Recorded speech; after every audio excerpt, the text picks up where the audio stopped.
विद्यार्थी मित्रों, chapter number 11 biotechnology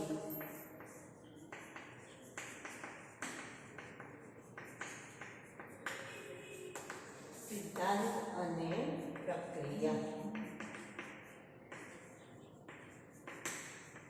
હવે આપણે વાત કરવાની છે। આપણે ગઈ વખતે રિસ્ટ્રિક્શન એન્ડોન્યુક્લિયસ ઉત્સેચકની વાત કરી ગયા કે જે જમીની કાતર તરીકેનું કામ કરે અને ડીએનએને વિશિષ્ટ જગ્યાએથી એની જે પેલિન્ડ્રોમિક શૃંખલા હોય એ ભાગેથી એને કાપવાનું કામ કરે। કાપે ત્યારે બે પ્રકારના છેડા બને, કાં તો મુઠ્ઠા કાં તો સ્ટીકી, અથવા તો એને આપણે એના તરીકે ઓળખીએ છીએ તો અણીદાર છેડા, અથવા તો એને આપણે કહીશું ચીપકુ છેડા। તો ચીપકુ છેડા બને તો જ રિસ્ટ્રિક્શન એન્ડોન્યુક્લિયસ જ્યારે ચીપકુ છેડા બનાવે તો જ એ પુનઃસંયોજિત ડીએનએ ટેકનોલોજીમાં ઉપયોગી બને છે અને એવા ડીએનએનો આપણે આગળ ઉપયોગ કરી શકીએ છીએ। હવે જે આગળનો પ્રશ્ન છે કે ડીએનએ ખંડોનું પૃથક્કરણ અને અલગીકરણ। ડીએનએ ખંડોનું પૃથક્કરણ અને અલગીકરણ કઈ રીતના એનું પૃથક્કરણ કરવાનું છે અને એને આપણે અલગીકૃત કરીશું, કઈ રીતના એને અલગીકરણ કરીશું ડીએનએ ખંડોને। તો સૌથી પહેલા રિસ્ટ્રિક્શન એન્ડોન્યુક્લિયસ, સૌથી પહેલા રિસ્ટ્રિક્શન એન્ડોન્યુક્લિયસ શું કરશે? ડીએનએને કાપવાનું કામ કરશે। પહેલું કામ એન્ડોન્યુક્લિયસનું આવશે। ડીએનએને શું કરશે? કાપશે અને એના ટુકડા કરશે। કાપીને એને શું કરશે? એના ટુકડા। હવે આ જે ટુકડા છે એને આપણે એક અગારોસ જેલ કરીને એવું એક ઇલેક્ટ્રોફોરેસિસ સાધન આવે છે, જેમાં એ ઇલેક્ટ્રોફોરેસિસ સાધનમાં આપણે અગારોસ જેલ ભરેલી હોય અને એમાં આપણે આ ડીએનએના ટુકડાને નાખી દઈશું, બરાબર। તો સૌથી પહેલાં ડીએનએને કાપી એના શું કરવાના છે?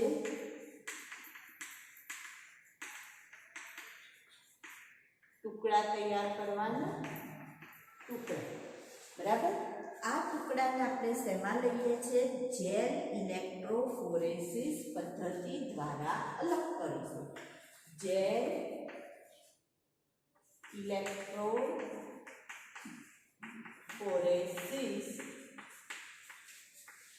પદ્ધતિ દ્વારા અલગીકૃત।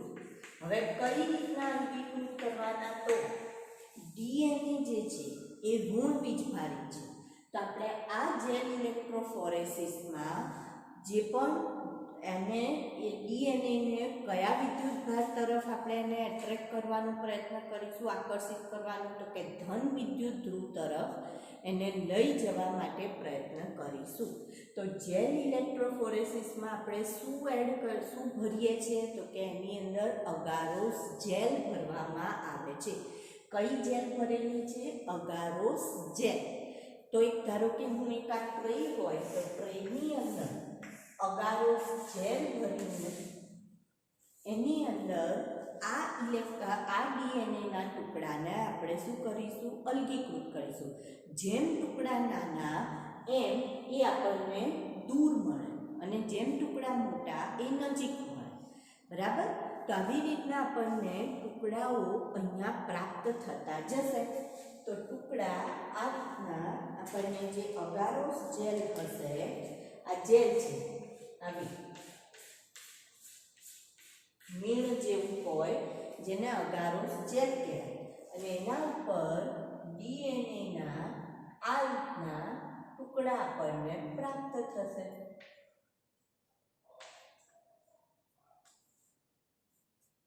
આ ડીએનએના શું પ્રાપ્ત થશે? ટુકડા આપણને પ્રાપ્ત થાય છે।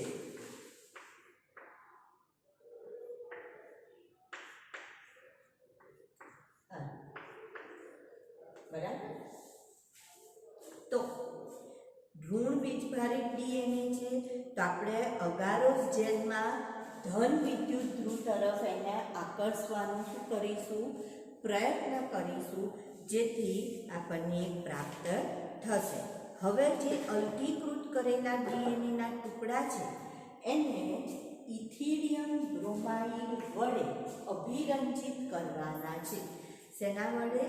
ઇથિલિયમ બ્રોમાઇડ.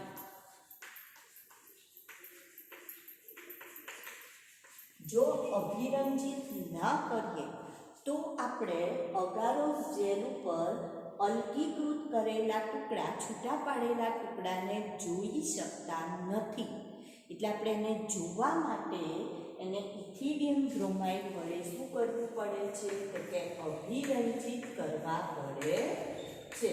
શેના વડે અભિરંજિત કરવા પડે છે? ઇથિલિયમ બ્રોમાઇડ વડે અભિરંજિત કરવા પડે છે. અને હવે એના પર જ્યારે યુવી કિરણોનો મારો કરીશું, યુવી કિરણોનો મારો કરવાથી ઓરેન્જ કલરના અથવા તો નારંગી રંગના ડીએનએના ટુકડા આપણને જોવા મળશે. જ્યારે આપણે એના ઉપર યુવી કિરણોનો મારો કરીએ ત્યારે જ આપણને નારંગી, આ જે અગારોસ જેલ છે એના પર નારંગી રંગ ઉપસી આવે. એ જે ઉપસી આવે શું છે? તો કે ડીએનએનો ટુકડો. એટલે પછી એને અગારોસ જેલમાંથી છૂટો પાડી દેવાનો, કાઢી લેવાનો, જેને છાલન કહેવાય. જેને આપણે અગારોસ જેલમાંથી કાઢી લઈશું એને છાલન પ્રક્રિયા કહેવાય, છાલન. અને કાઢ્યા પછી આપણે એનું શુદ્ધિકરણ, એને ધોઈ એ ડીએનએનો ટુકડો આપણે ઉપયોગમાં લઈ શકીએ છીએ. તો જો સૌથી પહેલાં રિસ્ટ્રિક્શન એન્ડોન્યુક્લિયસ શું કરશે? તો કે ડીએનએને કાપી એના ટુકડા તૈયાર કરશે. જે ટુકડા તૈયાર થયા એને જેલ ઇલેક્ટ્રોફોરેસિસ પદ્ધતિ દ્વારા આપણે અલગીકૃત કરીશું. હવે આ જેલ ઇલેક્ટ્રોફોરેસિસમાં આપણે કયું સિદ્ધાંત ઉપયોગમાં લઈએ છીએ? તો કે ડીએનએ ઋણ વિદ્યુતભારિત છે. તો જેલ ઇલેક્ટ્રોફોરેસિસમાં આપણે ધન વિદ્યુત ધ્રુવ તરફ એને આકર્ષિત કરીશું. એટલે એ બધા કયા ધ્રુવ તરફ ભેગા થઈ જશે? ધન ધ્રુવ તરફ. જેમ કદ નાનું એમ દૂર મળશે, મોટા કદના નજીક મળશે. અગારોસ જેલનો અહીંયા ઉપયોગ થાય છે. એને ઇથિલિયમ બ્રોમાઇડ વડે અભિરંજિત કરવામાં આવે છે. જો અભિરંજિત ના કરીએ તો એ ટુકડા આપણને યુવી લાઇટમાં દેખાતા નથી. અને જ્યારે પછી આપણે યુવી કિરણોનો મારો કરીએ તો નારંગી રંગના ડીએનએના ટુકડા જોવા મળે છે, જેને અગારોસ જેલમાંથી ઉખાડી લેવામાં આવે અથવા કાઢી લેવામાં આવે, જેને કઈ પ્રક્રિયા કહેવામાં આવે છે? છાલન. અને ત્યારબાદ એ ડીએનએનું શુદ્ધિકરણ કરવામાં આવે છે. તો આ રીતના આપણે ડીએનએ તૈયાર કરીએ છીએ અથવા ડીએનએ મેળવી લઈએ છીએ. શેના માટે? તો કે પુનઃસંયોજિત ડીએનએ ટેકનોલોજી માટે આપણે ડીએનએ મેળવીએ છીએ. બરાબર. એના માટેનું પહેલું જે આપણું ઉપકરણ હતું, સાધન હતું પુનઃસંયોજિત ટેકનોલોજીનું, એ કયું સાધન હતું? આપણું રિસ્ટ્રિક્શન એન્ડોન્યુક્લિયસ. અને એના દ્વારા આપણે ડીએનએ પ્રાપ્ત કરીએ છીએ. હવે એનાથી આગળ બીજું સાધન આપણે લેવાનું છે. એ સાધન આવે છે વાહકો. બીજું સાધન તરીકે આપણે શું લઈશું? ક્લોનિંગ વાહક. તો ક્લોનિંગ માટે વાહક તરીકે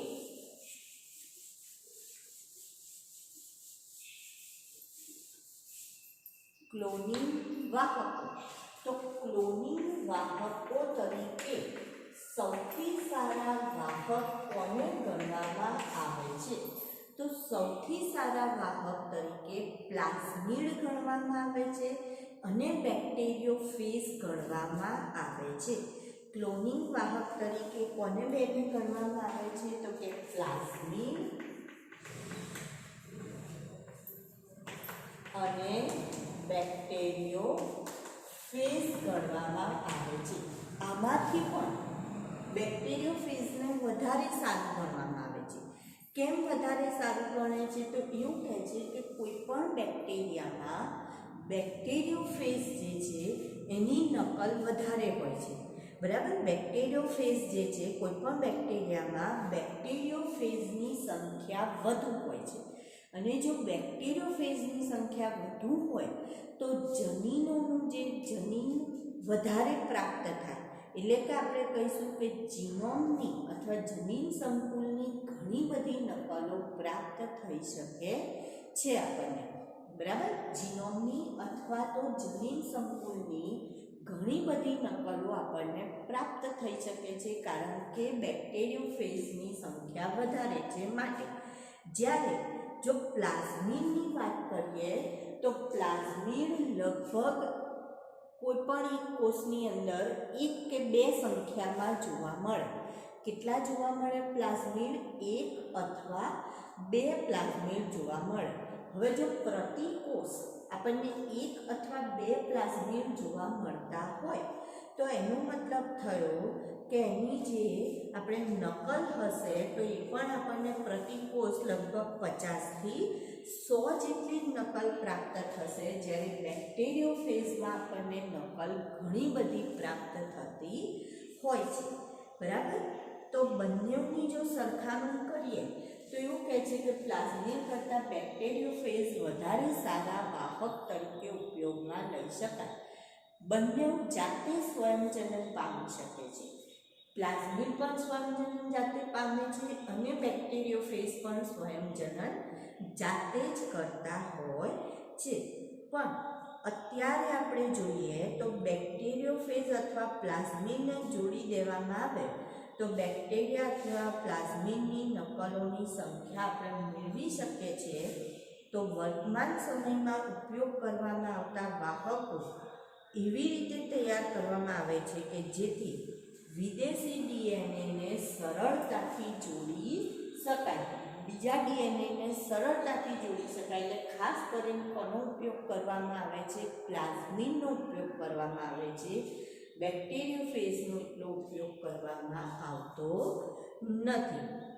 એવી જ રીતના આગળ હવે આપણે વાત કરીએ કે ક્લોનિંગ વાહકો માટે કઈ એમ કે સાનુકૂળ પદ્ધતિઓ છે અથવા તો કોઈ પણ વાહકો કઈ વિશિષ્ટતા ધરાવતા હોવા જોઈએ.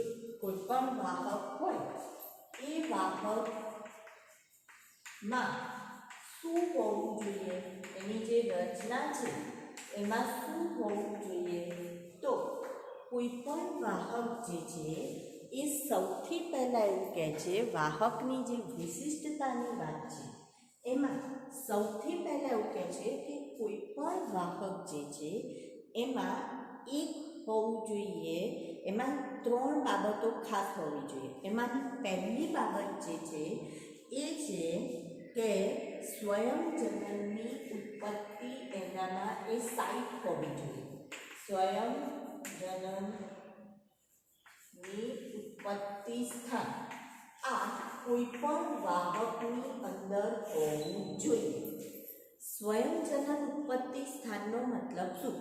કે ધારો કે આ પ્લાઝમિડ છે, બરાબર.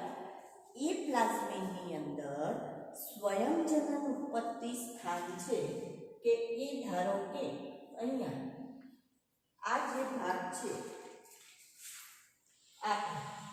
આટલો ભાગ એ સ્વયંજનન ઉત્પત્તિ સ્થાન છે, જેને શોર્ટમાં ઓરિજિન તરીકે ઓળખવામાં આવે છે.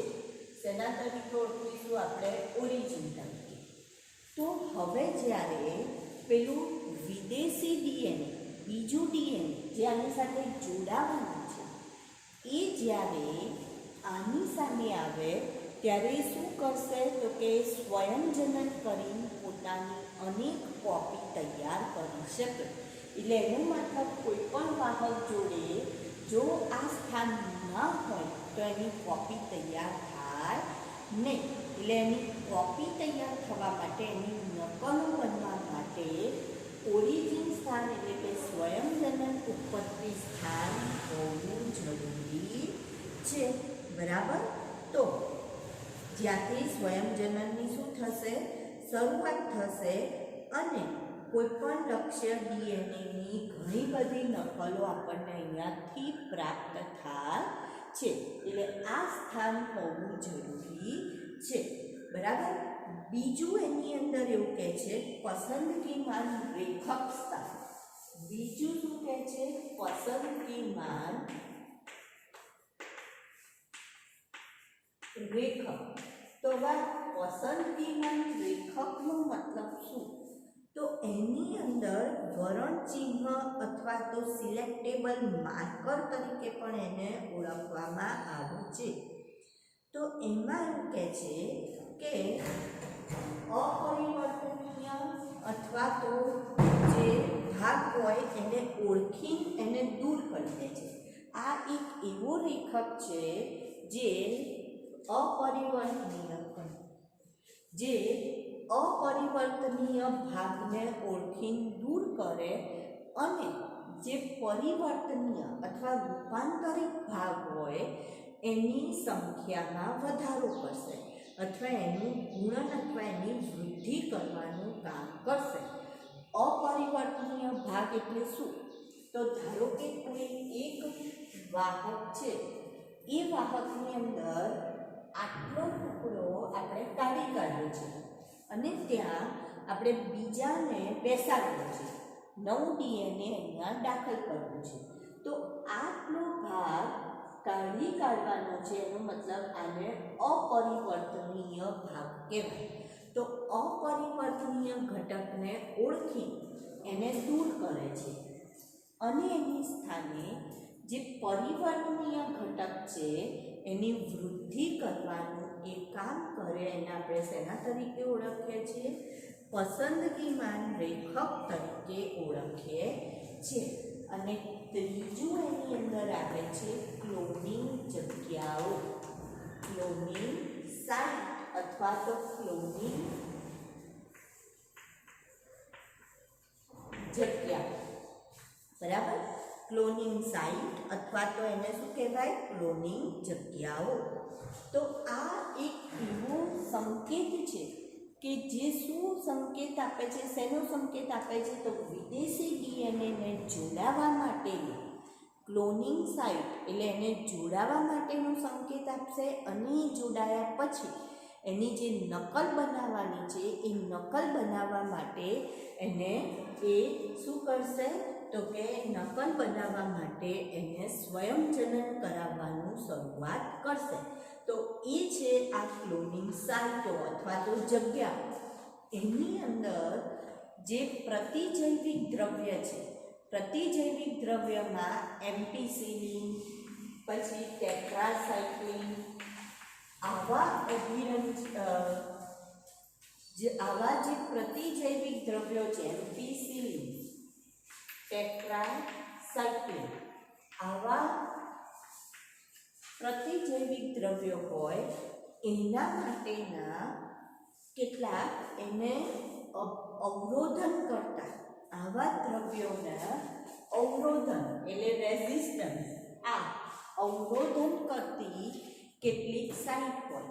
જેમ કે ધારો કે એમ્પિસિલિન માટે આપણે લઈએ તો એમાં આપણને મળે EcoR1 મળી શકે. બરાબર. બીજી સાઇટ છે PST1, PSB1, આવી સાઇટ મળી શકે જે એમ્પિસિલિન રેઝિસ્ટન્ટ સાઇટ છે. તો એને ક્લોનિંગ સાઇટ કહેવાય. એવી રીતના ટેટ્રાસાઇક્લિન રેઝિસ્ટન્ટ સાઇટ જોઈએ તો એમાં SAL1, BAM, H1, તો આવી સાઇટ જે છે એ ટેટ્રાસાઇક્લિન અવરોધન સાઇટ હોય. હવે આ બેમાંથી કોઈ પણ સાઇટ શોધી કાઢે, ઓળખી કાઢે અને એ ભાગનું અવરોધન અથવા એ ભાગને દૂર કરે અને એની જગ્યાએ પેલું વિદેશી ડીએનએ જોડાઈ જતું હોય છે. અને જોડાયા પછી એ આગળ એની ક્લોનિંગ કરવાની પ્રક્રિયા શરૂ કરે છે. બરાબર. તો આવી રીતના એ ત્રણ આપણે અહીંયા સ્વયંજનન ઉત્પત્તિ સ્થાન, પસંદગીમાન રેખક અને ક્લોનિંગ જગ્યાઓ, આ ત્રણ જે છે એ કોઈ પણ વાહકની વિશિષ્ટતા છે અને એના જ આધારે કોઈ પણ વાહક પોતાના એમાં પોતાનું જે ગોઠવણી છે એ ગોઠવણીમાં એ ગોઠવાઈ શકે છે અથવા જોડાઈ શકે છે. તો આગળ હવે આપણે એક ઉદાહરણ લેવાનું છે. ઈ કોલાઈનું જે છે વાહક જેનું નામ છે PBr 322. PBr 322 આ જે ઈ કોલાઈ બેક્ટેરિયા છે એનું વાહક છે અને એની આપણે રચના જોઈએ. તો PBr 322 ની વાત કરીએ આપણે. ઈ કોલાઈમાં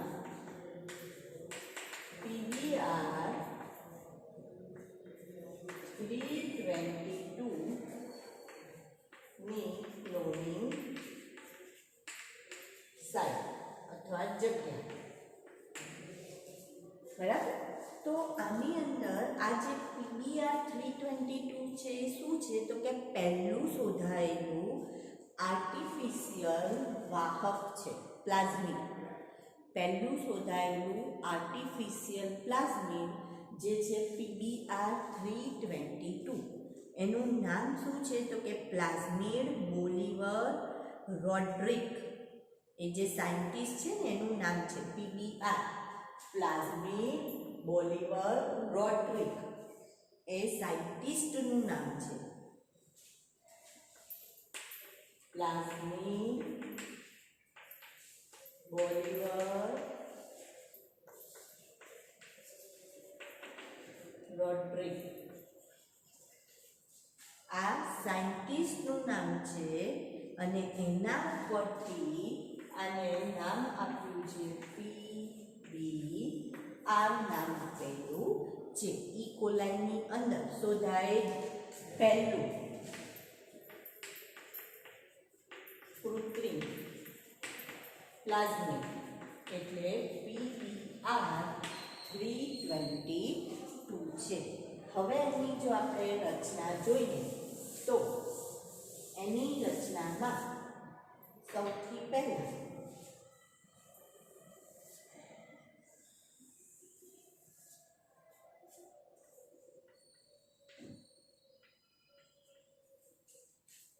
જો આપણે એની પહેલી તો શું યાદ રાખવાનું છે તો કે પહેલું આવશે ઓરિજિન સાઇટ. કઈ આવશે? Origin site.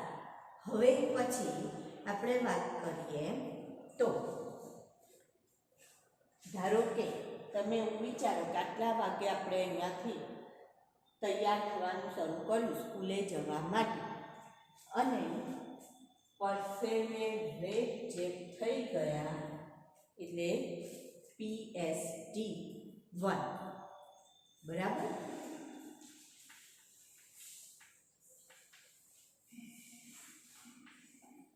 પીવી જે છે એ પહોંચી ગયા સ્કૂલે. હવે એમને પીરિયડ હતો ઇકોનો. કોનો પીરિયડ હતો? ક્લાસ હતો ઇકોનો ક્લાસ હતો. એટલે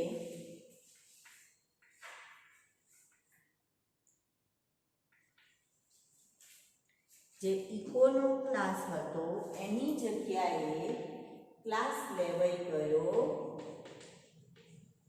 હિન્દી.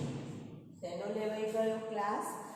હિન્દીનો ક્લાસ લેવાઈ ગયો, બરાબર. શેનો ક્લાસ લેવાઈ ગયો? હિન્દીનો ક્લાસ લેવાઈ ગયો. ક્લાસ કોનો હતો? ઇકોનો હતો અને ક્લાસ લેવાઈ ગયો હિન્દીનો. જો શરૂઆત કરી, નાયા ધોયા, પરસેવે રેપઝેપ થઈ ગયા, બરાબર. પછી પીવી પહોંચી ગયા ક્યાં? સ્કૂલમાં. એમનો ઇકોનો પીરિયડ ક્લાસ હતો. ઇકોના બદલે કયો ક્લાસ લેવાઈ ગયો તો કે હિન્દીનો ક્લાસ લેવાઈ ગયો. હવે સ્કૂલ છૂટી ગઈ. આટલો જે ભાગ છે એ શેનું આવશે તો કે એમ્પીસિલિન રેઝિસ્ટન્સ આવે છે. આ જે સાઇટો છે કોની છે? એમ્પીસિલિન રેઝિસ્ટન્સ સાઇટો છે. હવે સ્કૂલ છૂટી ગઈ એટલે ઘેર પહોંચ્યા થોડા આરામ કરવાના મૂડમાં ને એમાં હતા ત્યાં કોઈકે ફોડ્યો બોમ્બ. બરાબર. તો જો બોમ્બ ફૂટ્યો એટલે મોઢામાંથી નીકળ્યું કરે રે ઊંધું હતું અને શું થયું તો કે બોમ્બ ફૂટ્યો એટલે સાલા નીકળ્યું એટલે SaL1. બરાબર. ફરી પાછા પીવી ભાઈને શું થયું તો કે જ્યાં હતા ત્યાંના ત્યાં એમને એમ થયું કાં તો આરામ કશું મળતું નથી આપણને, તો દોરડું લઈને લટકી જઈએ એવું મન થયું. રો ફરી પાછા ઓરિજિન, ફરી પાછું આમનું આમ. આ જે હતું એ કઈ સાઇટ આવી ગઈ તો કે આ ટેટ્રાસાઇક્લિન રેઝિસ્ટન્સ સાઇટ આવે છે. અને આપણે જે બામ છે એને આપણે બામ H1 તરીકે પણ ઓળખી શકીએ. બામ H1 તરીકે પણ ઓળખી શકાય. બરાબર. તો આ રીતના બધી સાઇટ આપણને આની અંદર જોવા મળશે. કઈ કઈ સાઇટ જોવા મળે છે તો સૌથી પહેલાં શું આવશે ઓરિજિન. ઓરિજિન પછી શું આવે છે ઓરિજિન પછી PST1, PBU1, EcoR1, CLA1 અને HindIII. આ જે છે એ બધા આપણે HindIII રિસ્ટ્રિક્શનના પહેલો જ રિસ્ટ્રિક્શન ઉત્સેચક શોધાયો તો એ HindIII છે. આ બધા છે કોની સાઇટ થઈ ગઈ ક્લોનિંગ સાઇટ એમ્પિસિલિન. HindIII આવે મતલબ અહીંથી શું થશે કટ થઈ શકે છે. બરાબર. એવી જ રીતના ટેટ્રાસાઇક્લિનની અવરોધક સાઇટમાં જોઈએ તો એની અંદર આ બામ H1 અને SAL1 જોવા મળે છે. PV2 અને રો. આ રો એટલે એ પ્રોટીન જે છે એ પ્રોટીન સાથે એને એમ કહે છે કે રેપ્લિકેશન માટેના પ્રોટીન. તો ઓરિજિન સાઇટ ઉપર જોડાય તો DNA પોલિમરેઝ આ બંને જોડાય, આ રો જોડાય અહીંયા ઓરિજિન સાઇટ ઉપર તો DNA પોલિમરેઝ આવે. અને DNA પોલિમરેઝ આવે તો જ શું થશે તો જ DNAનું સ્વયંજનન થાય. બાકી DNAનું સ્વયંજનન થઈ શકતું નથી. બરાબર. તો એટલા માટે અહીંયા આ રીતની ગોઠવણી થયેલી છે. હવે અહીંયા શું કહે છે કે ધારો કે આમાં જે ટેટ્રાસાઇક્લિન અવરોધનવાળો ભાગ છે, ટેટ્રાસાઇક્લિન અવરોધનવાળો ભાગ છે એ ભાગ એ ગુમાવે છે. કેમ ગુમાવશે આટલો ભાગ તો કે અહીંયા વિદેશી DNA દાખલ થશે એટલે ટેટ્રાસાઇક્લિન અવરોધનવાળો ભાગ ગુમાવશે. આટલો ભાગ એ ગુમાવી દેશે. કેમ? કારણ કે અહીંયા શું દાખલ થાય છે તો કે વિદેશી DNA દાખલ થાય છે. તો હવે જો આની અંદર વિદેશી DNA ગોઠવાઈ જાય તો એને આપણે કેવું કહીશું પુનઃસંયોજિત પ્લાઝમિડ કહીશું. આ કેવું કહેવાય પુનઃસંયોજિત. તો અહીંયા આપણને બે પ્રકારના જોવા મળે. એક ઓરિજિનલ જોવા મળશે અને બીજું કેવું જોવા મળશે તો કે પુનઃસંયોજિત જોવા મળશે. તો એક છે કે જે પુનઃસંયોજિત નથી અને બીજું છે કે જે પુનઃસંયોજિત છે. હવે આની અંદર આ અવરોધનવાળો ભાગ દૂર થઈ ગયો તો આને આપણે કયા માધ્યમમાં ઉછેરીશું તો કે એમ્પિસિલિન અવરોધનવાળા માધ્યમમાં ઉછેરીશું.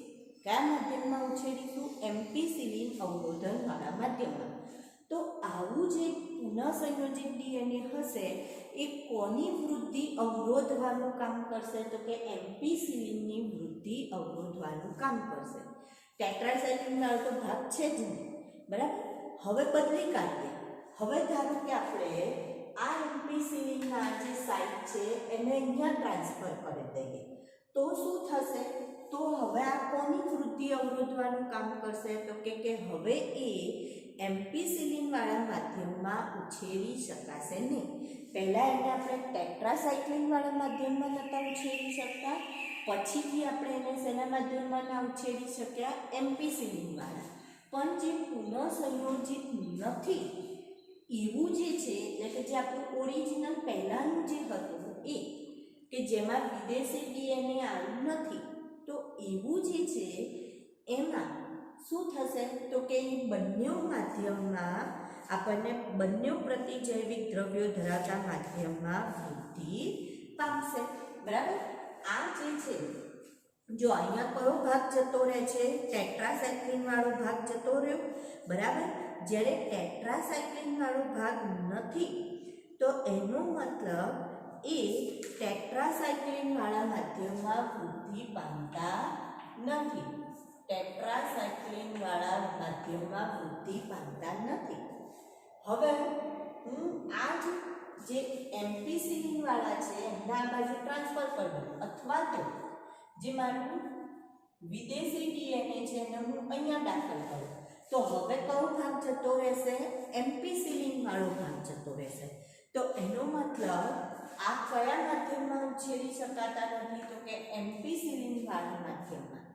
જ્યારે અહીંયા તો બંને છે, એમ્પિસિલિન રેઝિસ્ટન્ટ પણ છે અને ટેટ્રાસાઇક્લિન રેઝિસ્ટન્ટ પણ છે. એનો મતલબ આ બંને માધ્યમમાં ઉછેરી શકાય છે. તો જે પહેલું પ્રતિજૈવિક અવરોધક જનીન છે આ આપણને શું આપે છે, તો કે જે પરિવર્તનશીલ ઘટકો છે એની પસંદગી કરવા માટે પરિવર્તનશીલ કયા ઘટકો છે એની પસંદગી તમે કરો છો. તમે જુઓ છો કે આ પરિવર્તનશીલ ઘટક છે તો એને તમે શું કરશો, અથવા તો રૂપાંતરિત ઘટક છે તો એની પસંદગી કરવાનું કામ કરશો. બરાબર. રૂપાંતરિત ઘટકોની શું કરશો, પસંદગી કરશો. અને બીજું પ્રતિજૈવિક અવરોધક છે એ વિદેશી ડીએનએના પ્રવેશથી કેવું બની જશે, હવે આ કેવું બની ગયું, વિદેશી ડીએનએથી નિષ્ક્રિય બની જાય છે. અને નિષ્ક્રિય બની જાય એટલે પુનઃસંયોજિત ઘટકોની પસંદગીમાં આપણને મદદરૂપ થશે. પુનઃસંયોજિત ઘટકોની પસંદગીમાં મદદરૂપ થશે. અને પહેલું જે હતું આ જે છે એ પરિવર્તનશીલ ઘટકોની પસંદગીમાં, અને આ શેમાં મદદરૂપ થશે તો કે તે આપણને પુનઃસંયોજિત ઘટકોની પસંદગીમાં મદદ કરે છે. એટલે આપણે વૈકલ્પિક પસંદગીમાં લેખકની મદદથી રંગ સર્જક પદાર્થની હાજરીમાં પુનઃસંયોજિત અને બિન પુનઃસંયોજિતની રંગ ઉત્પન્ન કરવાની ક્ષમતાને આધારે એને શું કરી શકીએ છીએ, એકબીજાથી અલગ પાડી શકીએ. અને આ રીતના આપણે આ જે ક્લોનિંગ જગ્યાઓ છે ક્લોનિંગ જગ્યાના આધારે પુનઃસંયોજિત ડીએનએ મેળવી શકીએ છીએ.